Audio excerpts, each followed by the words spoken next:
City Council has voted in favor of a series of reforms. They have voted down the idea of cutting the police budget. What they have voted for is body cameras and a non-police response team for mental health calls. And I think, and personally, I think that's a great idea. Like, I was really concerned because I know that people are like, defund the police, which is great, but the police have been working really hard over the past 10 years, as I said, of the police force has been reduced by 658 officers over the past 10 years.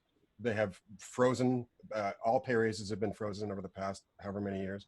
A lot has been done to sort of curb spending on the police. And I think, however, now what's truly needed for accountability are body cameras. It's not going to stop police violence, but I think it's going to force accountability, and also a non-police, response unit for mental health issues. But what do you guys think? Well, the C word I would have picked here was coward. Right. I think this was a missed opportunity to be able to start right placing a lot of the funds that are tied up in this budget. And I have a couple of like go-to counselors in Toronto that I still sort of follow, even though I no longer live in the city. So honestly, fuck them. But there is a couple of guys that I tend to follow and seem to be on the right side of the argument. And one of the things that I noticed was Councillor Josh Matlow was one of the, I think the co-writers of the 10% reduction, if I'm not mistaken, if he didn't actually forward the motion himself. But what I haven't been able to follow up on is that he was actually against, if I have this right, he was actually against the cameras, which is one of the aspects, to your point, Andrew, that I actually agreed with. That is going to provide some sort of, like, I don't know whether his issue was like, that's just a larger expense that we can use elsewhere, or if he's seeing them as ineffective. But, we are seeing more and more that body cams are actually providing large amounts of evidence for both sides of the arrests. So I think I'm with you, Andrew. I think it's a step in the right direction, but I still think the budget is overblown, and I think we should take some of the responsibilities that the police have had to sire without, like, when we're giving these guys hammers and telling them every problem's a nail, and we can't have that. So start getting counselors more money so that they can help things before they build up. And I think this, sadly, like, this was the best flashpoint opportunity we had to let's right size this, and now we can't. I think that opportunity is gone now, sadly. Anybody else? Okay, so I have two comments which are sort of questions with the same theme, right? And the theme is disconnect. So I posted a link also in our group about, there was like a protester with a megaphone the other day that was like fully saying, abolish the police. And, sometimes you hear that the defund the police movement is sort of recontextualized on liberal media, where they say, oh, it basically just means reform the police. And you get this really sort of like erudite response, but yes, we say defund the police, but it really is. And then people calm down, like, oh, and then on the microphone, there's somebody going, abolish the police. It's like, it's pretty clear that there's people who are pretty extreme about what they want, right? So there's clearly a disconnect between what's being done, what's being reported, and what's being said at these protests. Number two is that, and maybe anybody here can answer the question, particularly you, Andrew, because I know that you've done a lot of research and you've written all these plays about this issue in particular. But I guess my question is, if you're Black in Canada, right, are your interactions with the police at the same level of sort of escalated violence as they are in the United States? Because it really just seems like, being a Black man in the U.S., it's like there's so many stories of incarceration and violence and murder, where in Canada, and I don't know if it's just the media, it just seems like very different. It's underreported, so it's the same.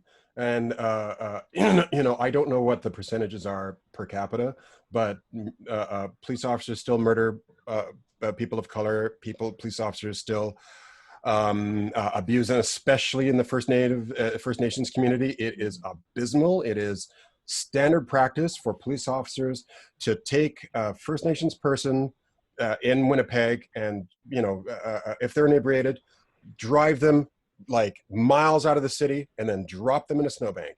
If they die, fuck it, who cares? Like, Wow. it's brutal here. And so for me, like, I feel very strongly that body cameras will force accountability. And also too, for those people who have mental health issues, we have to stop using the police. And the reason why we're using the police is because Mike Harris cut 6 hospitals. Okay. Mhm. This is the other thing that drives me flipping crazy, because the left abandoned Bob Ray. I know I'm on this again. I know I'll shut up about it eventually. No. But I just damn love it. He's angry. He's using flipping. Flippin' Bob Ray was abandoned by the flippin' left, who were like, oh no, why are you acting like a Tory, Bob? Screw you. You want a Tory? You got a flippin' Tory. You got Mike Harris, who closed hospitals, and this is the result. This is the result. Years later, we're living in it, and nobody, and so, what needs to happen is we need hospitals again. That's what we need. We need to spend the money, and nobody's thinking about it. There's a whole, there's this argument that somehow simply by changing, the budget, simply by demanding body cameras, simply by implementing certain aspects of change, that there will be a large, I want to edit this out because I'm battling. No, keep it in. Keep it in. Keep it real. Yeah. Roll up that newspaper, smack him. No. What I'm saying is that people will concentrate on certain aspects of the argument, right? The issue is huge and massive, and the roots of it cross all sections of our society.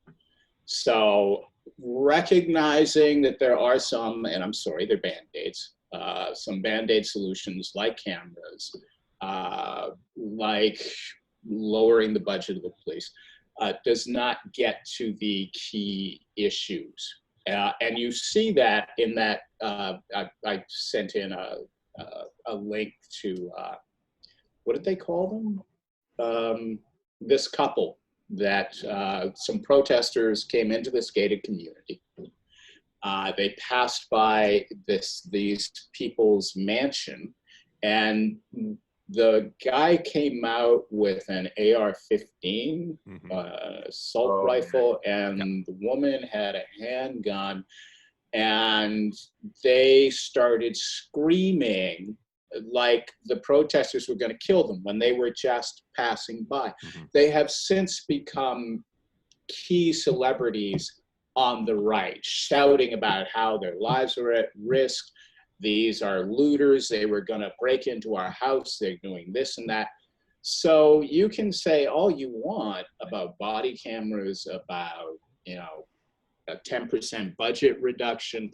There is huge support in Canada, in the States, for Native people being thrown into snowbanks and left to die, and people sitting on the necks of Black folk. So, Louis, I just want to thank you this week for bringing forward my I fucking hate white people. Right. That's who it was going to be this week, was those two. But to their argument, Andrew, I believe the statistic is 20 times. In that if you and I are walking down the street, you are 20 times more likely than I, who is standing right beside you, to be shot dead by the police.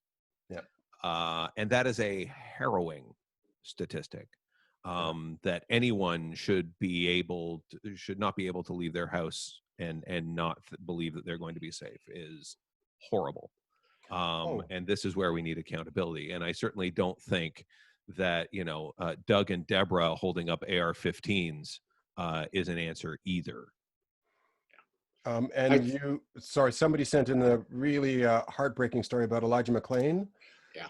who was this teen who was a black youth who apparently he had skin issues, so he had to wear clothing, right? He had an anxiety issue. He had some Okay. mental health issues around being in crowds. Maybe he had a physical ailment as well. Mhm. And so he went in public, and some officers approached him because he was dancing or something. No, there was a call made, and this is so often the case, and it's not discussed. Someone makes a call. He was listening to music on his headphones, and he was waving around to the music. Mm-hmm. Yeah. And then the police officers responded, and within a short time, he was dead. Begging for his life, asking them to forgive him for his actions, which were basically, you're trying to kill me. Mm-hmm. Which becomes interesting. It's like, if you attack me, right, and try to put me in a chokehold, and I respond in a way that is a physical version of me saying, don't choke me, Right. I'm not doing anything, and that becomes resisting arrest. I had a friend years ago who was stopped. He was stopped on the Don Valley Parkway with some friends, 3 friends, doing nothing. The cops pulled them out of the car, started questioning them. One guy was irritated and went, "What are you doing this for?" The cop pushed him against the car. The guy went, "What are you doing?" They were then charged with insulting a police officer. On the report, the police said that they were drunk driving. That one guy had a bottle of booze in his boot. He was wearing cowboy boots. Anyone who's worn cowboy boots knows how impossible that is. Yeah. They fought it. They fought the charges, and the two of them had to leave the city because the Toronto police would visit their home. They were living with their mother at the time, would visit their home and question their mother, right? Accuse them of all kinds of things. They were strip searched multiple times. They had to move out of the city and drop the investigation into the police.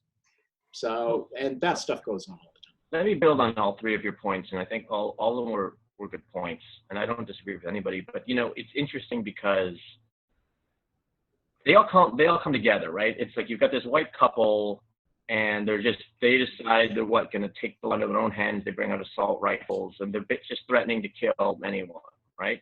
And so, we have this movement now where I guess the end goal, I guess it's sort of expected, but it's a little silly, I think, is to defund the police and the problem is that the police make too much money, which to me it's not really related to what's happening, but I'm like, fine.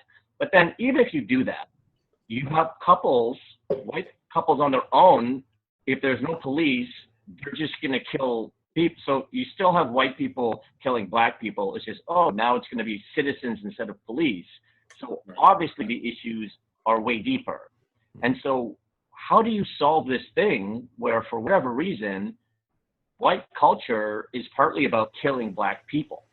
Like, it just seems so normalized for pockets of Caucasian culture.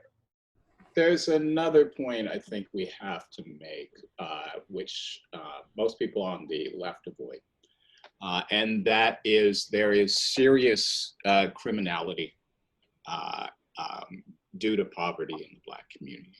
There is serious dysfunction due to poverty and the system of oppression that surrounds them. But you see the same traits around the world with any oppressed people. You see those traits, in those people that now call themselves white, right, in their ancestral behavior, right, coming to North America because one of your ancestors stole a loaf of bread, right, because they were starving, and situations where a whole class of people that had been marginalized because of the Industrial Revolution had become useless, had become useless to society, so they were shipped here.